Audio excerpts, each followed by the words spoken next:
Selamat datang di kanal YouTube Kontan TV. Kali ini kita akan membahas kabar terkini jumlah utang pemerintah Indonesia yang makin membengkak.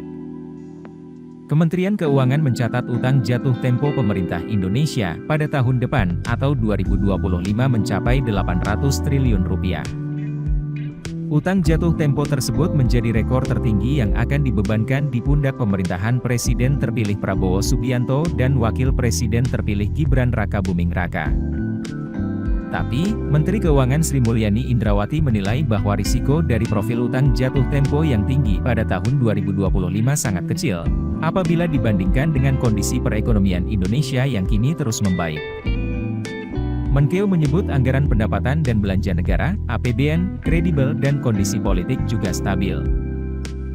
Karena itulah dalam rapat kerja Komisi 11 DPR RI, Kamis 6 Juni Menkeu tidak mempermasalahkan jatuh tempo utang yang kelihatan tinggi ini. Berdasarkan paparannya, utang jatuh tempo pada 2025 sebesar 800,33 triliun rupiah ini terdiri dari jatuh tempo surat berharga negara, SBN, sebesar 705,5 triliun rupiah dan jatuh tempo dalam bentuk pinjaman sebesar 94,83 triliun rupiah. Sri Mulyani berdalih, jatuh tempo utang pemerintah yang tinggi pada tahun depan disebabkan oleh penarikan utang yang jumlahnya besar pada saat pandemi COVID-19. Pandemi COVID-19 yang waktu itu membutuhkan hampir 1.000 triliun rupiah belanja tambahan pada saat penerimaan negara turun 19% akibat ekonomi berhenti waktu itu, katanya.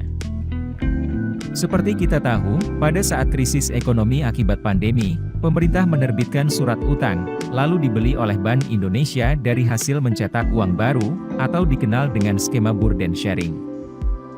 Sebab saat krisis semua lembaga keuangan tiarap sehingga pemerintah tidak mungkin menjual surat utang ke pasar. Burden sharing itu menggunakan surat utang negara yang maturitasnya maksimal 7 tahun. Jadi kalau maksimum jatuh tempo dari pandemi kita itu semua di 7 tahun.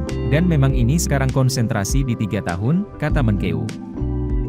Kini pemerintah baru harus bersiap untuk menebus surat utang yang jatuh tempo ini, bisa dengan cara mencetak utang baru untuk dikonversi ke utang jatuh tempo, atau dengan pengiritan ketat belanja anggaran negara dan menjual aset negara. Demikian kabar terkini tentang beban utang yang berat akibat krisis ekonomi mulai jatuh tempo tahun depan. Terima kasih udah menonton. Tetap pantau kanal YouTube Kontan TV untuk mendapatkan kabar terkini berita bisnis dan investasi.